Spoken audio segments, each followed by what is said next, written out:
What's going on, people? It's your man the YB back once again. So we got the weigh-in now. Ben 10, aka 10 Whittaker, versus Liam Cameron, aka Metherbiev. The results are in. I mean, it's not heavyweight, so it's not as important. They're obviously both going to weigh around the same. Here's Liam Cameron's weigh-in. I can't play the footage, but you can hear the audio.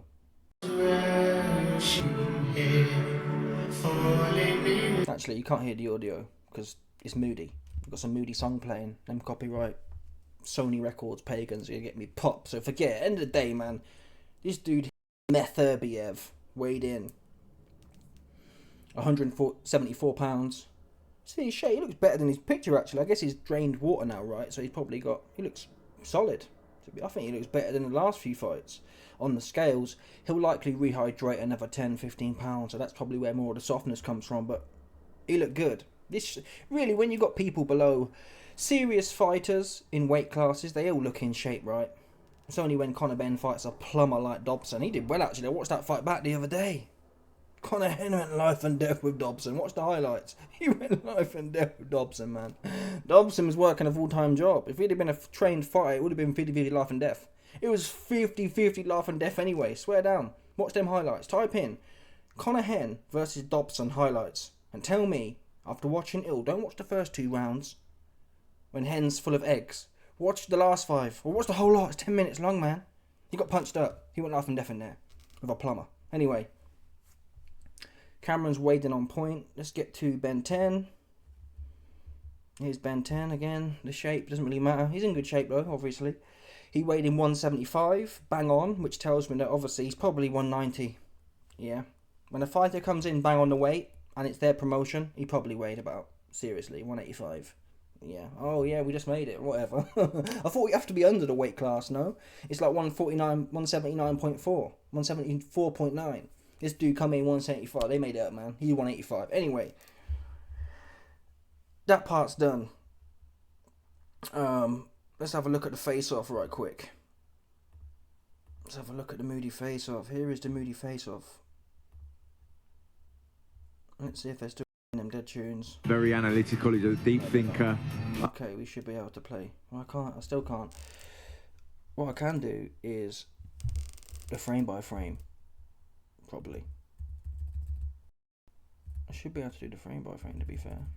I mean, it's a face-off, people. I can't tell you. I can't do more than that. There's nothing super-duper fantastical happening. It's a face-off. It's more of a face-off. They're facing off.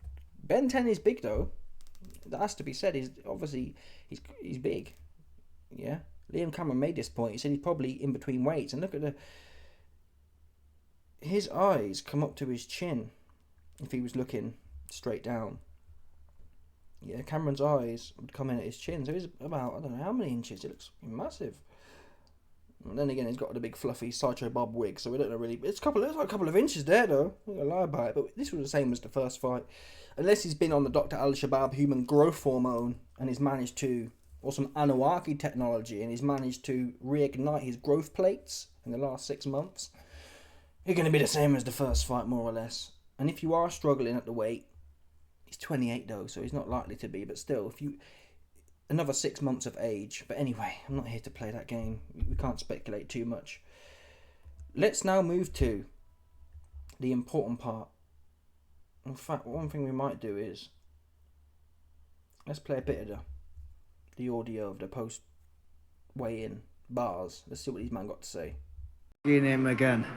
What did you see when you looked at him there? It's getting smaller, isn't it?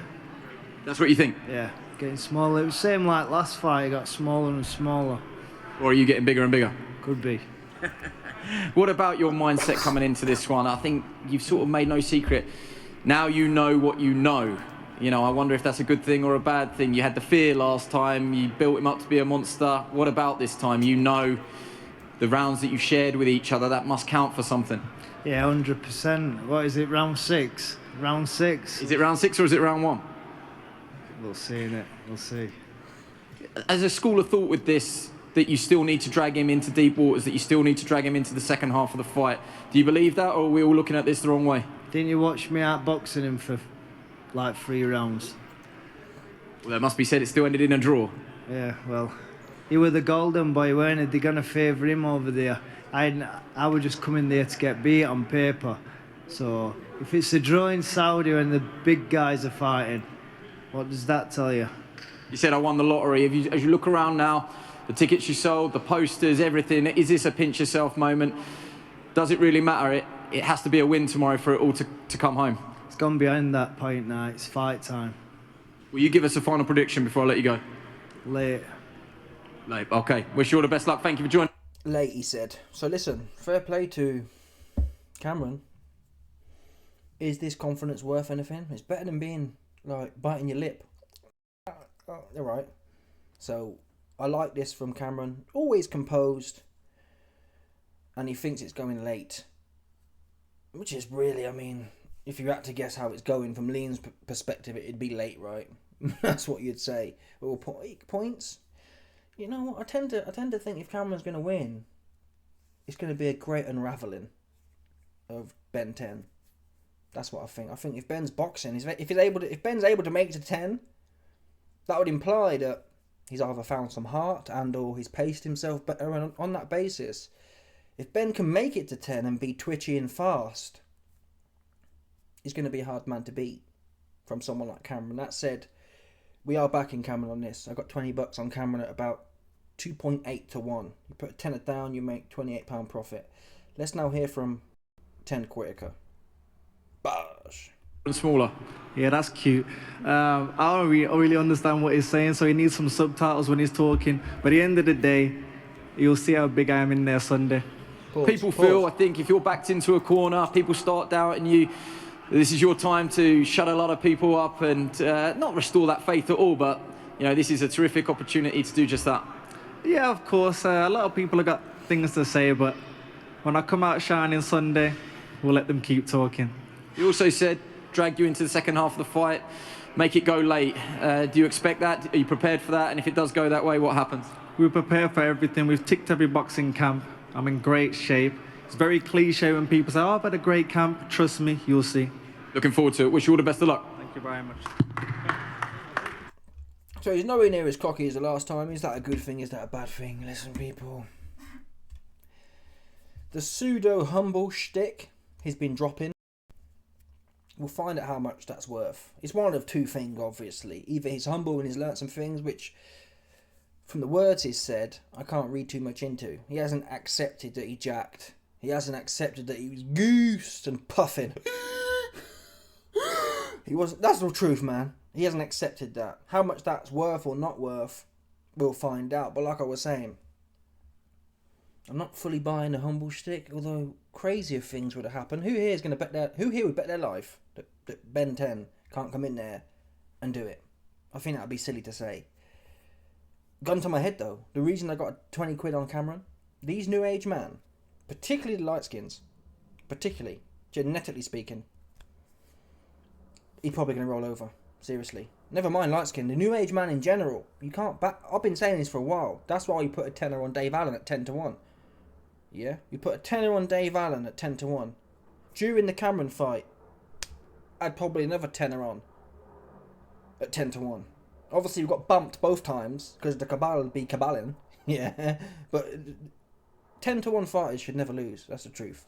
10 to 1 or not. Yeah. They should never lose. They should never win. So a 10 to 1 underdog should never win, ever. So the theme here is there's something psychological. These men ain't lining up too good. Yeah. And when you have psychological issues, whatever way you look at it, man, you have to believe that Ben 10 was actually injured in order to say, oh no, he's not psychologically goosed. Now, can he do a miraculous return like, I'm trying to think, Daniel Dubois? But to be fair to Dubois, yeah, we clowned him, oh he quit. He had a pork pie against Joe Joyce, and he had fought 10 hard rounds, or however many rounds it was. He was fighting hard. He didn't jump out. He got his eye pork pied and whatever. The Usyk fight, that was more punky, to be fair. That was more punky, the Usyk fight. But then, he's getting there with the best heavyweight of the last 30 years. Dubois was. Who's Whittaker in there with? We don't know. So listen, I wish both men the best. I've got money on Cameron. If Ben can pull it off, that's what he's supposed to do though, really. His amateur pedigree, all the hype and whatnot, he's supposed to pull it off. One thing I've been saying for a while is, though, why I haven't got much confidence in Whittaker is, we've seen it with these cocky fighters. Fury even, Naz, with these extremely cocky fighters. Yes, Fury and Naz did more than Whittaker, no doubt about it, but still, the mentality's the same. The fact that Naz got so far before he got beat, the fact Fury got so far before he got beat, is irrelevant. Yeah? Who knows? If Naz had got beat at the start, then that might have broke him the same way it broke him against, what's his name? The Mexican dude. These confidence fighters, once it gets popped, once the balloon knot pulls gets popped, we don't know what state they're in. Yeah? And the history of it, name me a cocky fighter who got popped and was the same again. I mean, even look at Roy Jones. He got popped by Tarver. Was he the same again? Probably not. Oops. He probably wasn't the same again. And in fact, I have to shout out someone in the comments. I was trying to draw parallels. I was trying to find an example of a fighter coming back in a rematch. And someone said about Roy Jones versus Tarver. That's a good example. This could be one of them. Yeah, oh, you got lucky the first time. Oops. Another good example someone throwed out there was Hay versus Baloo. Yeah? Hay versus Baloo. Again, another light-skinned Don. Oops. I think Roy Jones, he's not, like, half-breed. He's not half-baked light-skinned, but still. He light-skinned, man. Yeah? Roy Jones got in there with Tarver. Full bake. No doubt about that. Tarver's full bake, man. Ain't no half-baked rubbish. Oops. Tony Baloo.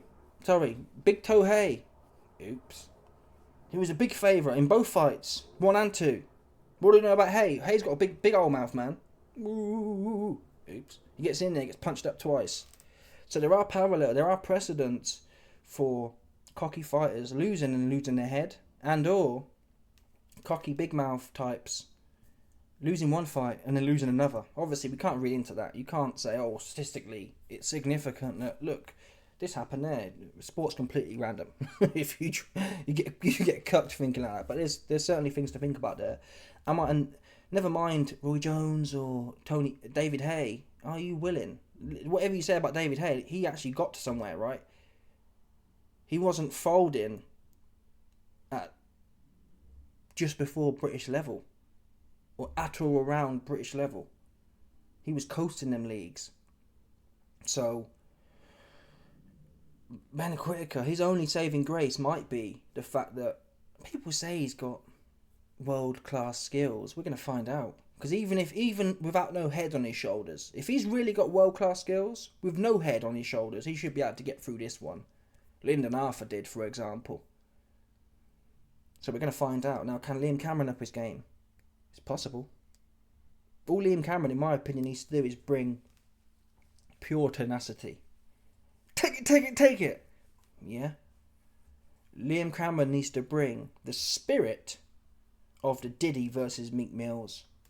He needs to summon Diddy. Yeah, Liam Cameron needs to go in there like Diddy did with Meek Mills. Take it! Yeah? That's what he needs to do. And if he goes in there, if he manages to summon the cabal spirit of Diddy in there with Whittaker, that's how Whittaker's going to fall apart. Or we're at least going to find out what he's made of. It might have happened overnight. He's stopped playing video games and he's concentrated, he's locked in, and he wants to fight. And if he wants to fight, it's going to be hard for Cameron to win. Yeah? But if he goes in there and has any second doubts or starts getting tired, tiredness, there's an old saying, cardio will make mice of all men. That's Cameron's job, is just to get in there and get him tired as quickly as possible. And even if Cameron's tired, he has to know that if I'm tired, he's going to be more tired. You can't allow Ben to get in a rhythm. I think Ben's going to come out on his P's and Q's. It's not going to be like the first fight. He's not going to be trying to prove a point. He's going to come out looking like Eris Lara. That's what it'll be like. And Cameron's going to have to walk through the fire until he gets tired. What he can't afford to do is sit off and just hope he gets tired. Some fighters do that. They say, oh, I'm trying to think of an example of it. Who was it? I think even... Was it Eubank Senior said? Maybe, I'm not sure. Don't quote me on this. But I think Eubank Senior mentioned about fighting Calzaghe and said, "Oh, he's too quick. I'm just waiting for my shot for him to get tired." You don't want to be waiting. Obviously, Calzaghe's another level to Whittaker, but you don't ever want to be waiting for someone to get tired, hoping. You've got to bring them there with foot pressure. Yeah, Tank Davis versus Frank Martin, for example. I mean, is what's his name better than Frank Martin? Probably, really. Frank Martin's up there. He's not. You wouldn't say he's area level, would you? So there's the precedent. Plod on him. Let him punch him. He'll have to punch. Let him punch himself out. Let him use all his twitch, and then hope for the best. Anyway, let's now get to the gambling man, because we got some coins on this one. In fact, let's take a step back now from Cameron. I've already told you about the Cameron bars. We got 20 here at 3.78 decimal. So you put 20 quid down, you get about 60 back, more or less. That's that part done. I've also took some penitentiary chances with Dalton Smith. Dalton Smith's fighting some plumber. Yeah. You put a one down, 100 large universal credits. You get about a tenner back, £9. I'm chasing them Tank Davis's losses, man. I'm chasing them now, taking penitentiary chances. But come on, man. Eddie Hearn's been hyping up Dalton. This Mathieu Gigagomain's been KO'd twice, sparked by bums. Come on, man. That's a tenner cash, easy money. Where are you gonna make 8-9% licking half an hour's work? Stop playing with me. The Kabbalah don't give you them bars. The Kabbalah give you them plays. That's what they haven't done. I'm giving you them plays. That's an easy 9%, man. Come on, people. $10. That's an hour's work for the YB. That's an hour's mopping floors for the YB. Stop playing with me, man. Stop playing. You've also done an ACCA here, because I didn't know this was this card. Fraser Clark is fighting Ebenezer Tete. Can you believe that? Dillian White's that guy from Dillian White. Wow. Of all the dudes out there, Fraser Clark's fighting Tete. So I did an ACCA, another 50 piece, another 50 large. Yeah, you put a 50 in an ACCA with Dalton Smith and Fraser Clark, you get £7 back. Listen, man, we chasing them Tank Davis losses, man. We chasing them losses. What can I say, man? We chasing them losses. That's what we doing. But what are they going to do? Tete ain't going to beat Clark. Tete's whatever you say about Clark, yes, his bones might be soft against Fabio Wardley. Clark's, unless it turns out, which is possible, if it turns out Fraser Clark really did have a stroke, we're in trouble. I don't know. They say, oh, it's his bones. That's what fighters have to say. Fighters can't say to the board, yeah, I had a massive stroke and was unconscious for 4 days. He wouldn't be able to fight again. So unless we get cut, Fraser Clark will be way too quick. He'll be way too quick for Tete. Can Fraser Clark punch, though? We don't know if he can punch. That's the only worrying part. Can he punch? We don't know. But Tete was so slow, man. He was as slow as treacle. That said, though, when they fight in October, it's only been 6 months since that bone got right. It takes probably 2 years for bones to get hard again. Yeah? So, if he gets popped there, I'm talking myself out of this one now. What if Tete looks at the floor, bowls his hand over, and Clark's leaky deaky gets popped there again? So yeah, I might have to have a look at that, to be honest. I might have to have a look at that one. I'm not really... It only takes one corny shot. It only takes one corny light skin, Fraser Clark, to jump on the floor, and there's 50 large. It's been bumped, people. That's what I'm thinking. I've also got another one, a treble here. A hedge. So we've got 20 on, what's his name, on Cameron. I did a bet here that there will be no knockdowns for Whittaker and Cameron. There'll be no knockdowns. Which, in my opinion, is a hedge. Why? If Whittaker wins, he ain't knocking Cameron down. I don't know about that, but my logic is, if Whittaker wins, he don't knock Cameron down, he wins on points. And hence, you can make a tenner of my 20 quid back. And then again, if Liam Cameron knocks Whittaker down, yeah, if Liam Cameron knocks Whittaker down, we lose this bet, but then we're more likely going to win the Whittaker versus Cameron bet, which is $60. So it's one of them. It's a moody hedge, which never really goes well for me. Yeah, take that from the Eubank versus Smith. That was a Cabal scam, man.